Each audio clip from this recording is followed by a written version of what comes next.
अनगिनत वर्कर शहीद हुए।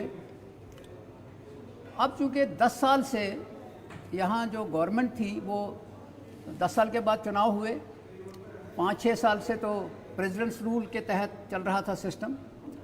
और अगर आप देखेंगे तो पिछले 6-7 महीनों में जम्मू में लगभग 1 साल होने लगा कि जम्मू के अंदर बहुत मिलिटेंसी बढ़ गई थी, बड़े हादसे हुए। अब ये कश्मीर में सॉफ्ट टारगेट जो है हुआ, जिसमें एक कंपनी के लेबरर्स टारगेट हुए। मैं ये समझता हूँ कि शायद जब कोई वाक़ा हो जाता है उसके बाद हम श्रद्धांजलि भेंट करते हैं और उसके बाद हम फिर बैठ जाते हैं। वक्त आ गया है। हम प्रेस रिलीज जारी करते हैं, हर एक अखबार में चाहते हैं कि अच्छी स्पेस मिले।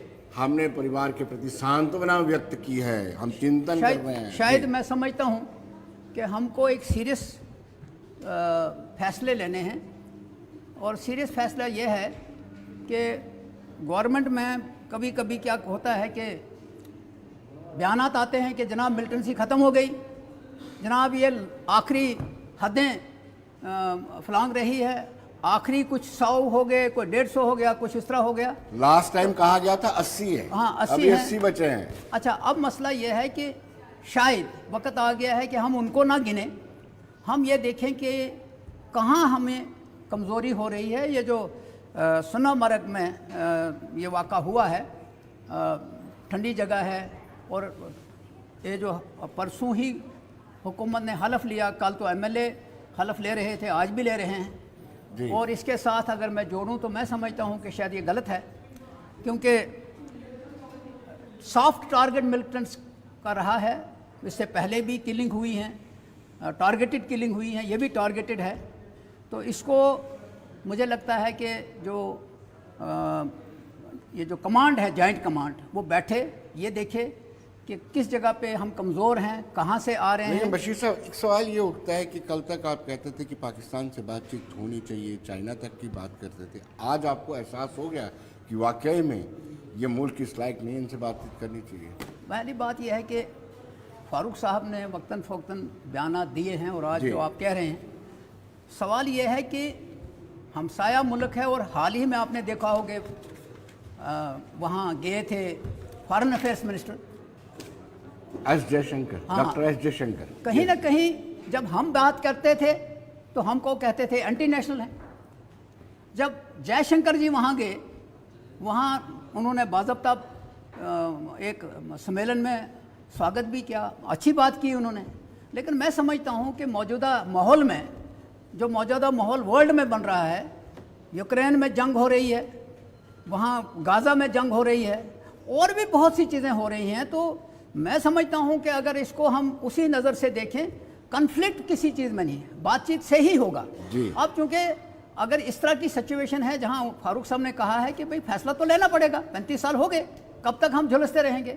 और ये जो आपने कहा कि परिवार, जो 6-7 परिवार हैं जो ज़ख्मी हैं, वो भी बेचारे झुलस रहे हैं। अनगिनत परिवार हैं, जम्मू कश्मीर पूरा ज़ख्मी है। मैं अगर कहूँ जम्मू कश्मीर पूरा ज़ख्मी है। मगर मैं कभी कभी ये जब सुनता था कि जनाब ये ख़त्म हो गए, आखिरी है, तो मैं समझता हूँ कि शायद इन बयानात की तरफ नहीं जाना चाहिए। हमको सीरियसली, चाहे अब गवर्नमेंट यहाँ बनी है, हमारी जिम्मेदारी भी है, हम पहले भी जिम्मेदार थे, हमने पहले भी जिम्मेदारी से काम लिया, हमने कभी भी गैर जिम्मेदारी से काम नहीं लिया है। और आज भी हम कहते हैं कि बैठ के सोचें कि इसका फाइनल हल क्या है। जानना चाहिए। सरबजीत जी, आप अब इसको यू टर्न बोल रहे हैं, लेकिन आप प्रधानमंत्री, हम स्वर्गीय अटल बिहारी वाजपेयी जी की बात करेंगे तो वो बस लेके गए थे, प्रधानमंत्री नरेंद्र मोदी की बात करें तो वो बिना बुलाए चले गए थे, फिर एस जयशंकर अभी रिसेंटली टूर करके आए हैं, जो सरहदों पर अमन हुआ है, डीजीएमओ लेवल की बातचीत भी हुई है। अगर ये बात वकालत करते हैं तो आप इसका विरोध करते हैं, आप करें तो ठीक है। देखिए विनोद जी, देर आए दुरुस्त आए। अब हाँ, थोड़े दिन पहले ही यहाँ इलेक्शन संपन्न हुए जी, और चूंकि एक वोट की राजनीति चल रही थी, नेशनल कॉन्फ्रेंस का जो एजेंडा था जी, जिसमें इन्होंने कहा कि पाकिस्तान से बात की जानी चाहिए, वहाँ पर उनको बीच लेना चाहिए जी। तो मैं समझता हूँ कि बहुत अच्छी बात है। बहुत जल्दी माननीय हमारे फारूक अब्दुल्ला जी को समझ आ गई ये बात जी। जो भारतीय जनता पार्टी का और माननीय प्रधानमंत्री जी का हमेशा स्टैंड रहता है। जी अब ये जो यहाँ के हालात हैं विनोद जी, बड़ी मुश्किल और कड़ी मुशक्कत के बाद ऐसे हालात यहाँ बने हैं। आज श्रीनगर में कितने परसेंटेज वोटिंग हुआ, पार्लियामेंट में भी, असेंबली में भी, क्या हालात थे।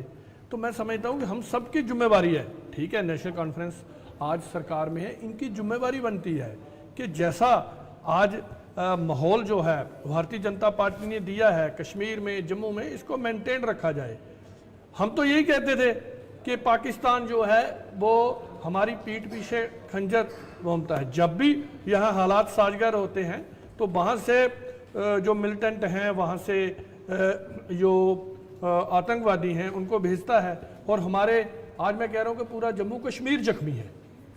कल आज देखो कैसे वो अबरोल जी और श्रीनगर में और कितने और ऐसे निहत्थे लोग जो वहाँ काम करने के लिए गए थे, उनको किलिंग होती है और पूरा पाकिस्तान का हाथ है इसमें।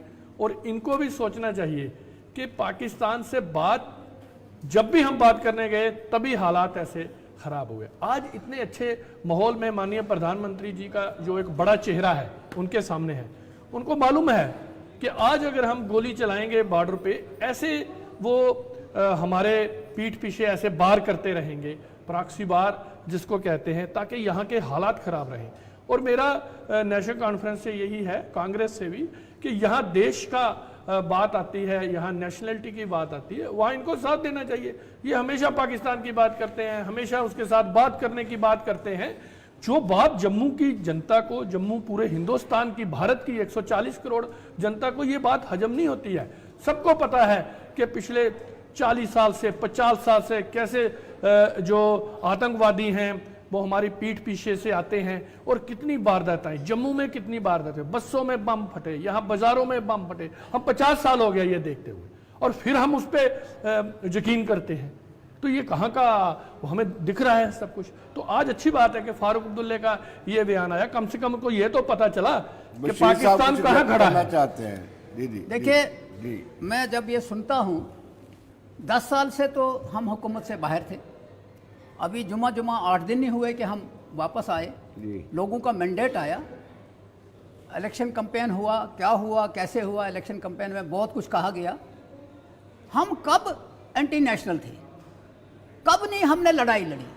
और मैं दावे से कहता हूं, हम ये नहीं कहते हैं कि आप कब एंटी थे। नहीं, एक बार सुन लीजिए, हमने आपका मैनिफेस्टो पढ़ा अगर था। आपने समझा, अगर आज आपको 5-7 दिन में हम कोई आपके ब्लेम नहीं लगा रहे, हम ये कह रहे हैं कि कम से कम आपको पता चला ना क्या हुआ है। शुक्र है, और आगे भी ऐसे हालात जो हैं आपके पास है, साथ चाहिए। शुक्र है अभी पूरा भारत देख रहा है, अभी पूरा भारत नहीं, ये साइमल्टेनियसली चलेगा। एक मिनट, लॉ एंड ऑर्डर हमारे पास है, काम यहाँ सब आपने करना है, पहले मुझे सुन लीजिए। सवाल जो आया, आपने जो बात की, 10 साल से हमने कहा कि अब बात करो। आज हम कहते हैं ठीक है जी, मुश्किल है, मगर मैं आपको बताता हूं कि 10 साल में आप क्या करते थे, आज वही चीज हो रही है। अगर आप चाहते हैं कुछ करना तो किसका इंतजार कर रहे हैं, पहले ये बताइए। अच्छा, दूसरी चीज मैं आपको बताता हूं कि ये जो हालात हो रहे हैं, ये तो 35 साल होने लगे, जम्मू कश्मीर झुलस गया है। और आपने भी देखा, आपने रात आज को वो हालात नहीं रहे, रोज सुनिए। पाकिस्तान बॉर्डर पे फायरिंग, गोले फेंकता, आज वो हालात नहीं है। वो कैसे आज बंद ये हुआ? बिना हाँ, यही तो मैं कह रहा हूं आपको, वो बंद कैसे हुआ? दरवाजे से आके बैक चैनल आपने भी चलाया, लोगों को मारा, चोर दरवाजे से ही वो बंद करवाया आपने, बैक जी। चैनल यूज किया, ये भी करिए। और अभी हाल ही में जब जयशंकर गए वहां, अब वो घर से टिफिन कैरियर तो लेके नहीं गए थे, वहां बैठे, खाना भी खाया, मिले भी। हम चाहते हैं कि भाई इंगेज करो। इंगेज करने से मैं कहता हूं कि अगर आपके पास अदर ऑप्शन है तो किसने रोका।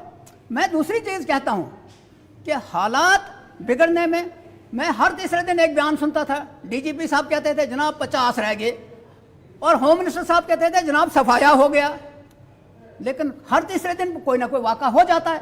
और ये बड़ी बड़ी जो कल वारदात हो गई है, हर मामले में गरीब ही मरा है, बिल्कुल हर मामले में गरीब है, चाहे ये कहीं का भी हो, वो गरीब ही इसमें शिकार हो गया। तो मैं ये समझता हूं कि हमारे पास जो ऑप्शंस हैं उनका इस्तेमाल तो करें। चलिए राजीव जी नहीं, विनोद जी एक मिनट, थोड़ी सी बात है, इन लोगों को एक हालात और ये देखना चाहिए और राजनीति से ऊपर उठ के हमने ये कदम उठाना चाहिए। ये नहीं है कि पाकिस्तान पाकिस्तान का गाना गाएं और रोज वो वहां से हथियार बेच के निहत्ते हमारे लोगों में। हम कहते हैं कि आपको वो जो राग है ना अपना, जो एजेंडा आपका मैनिफेस्टो में है, उससे बात कीजिए।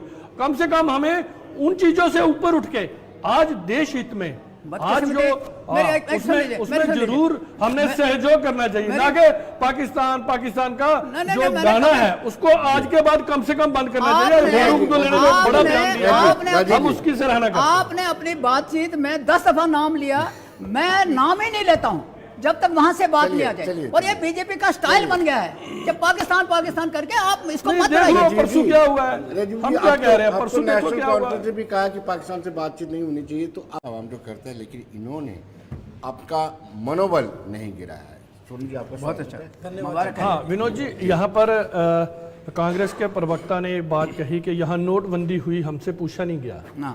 मैं आपको थोड़ा सा जानकारी आपको दे दूं। इस नोटबंदी का क्या हुआ आपको मालूम है? ये पाकिस्तान जब कांग्रेस का सरकार थी, रोज जाली नोट वहां से छाप के हमारे देश को कमजोर करने के लिए, आपको भी पता है कितनी जाली करेंसी आती थी।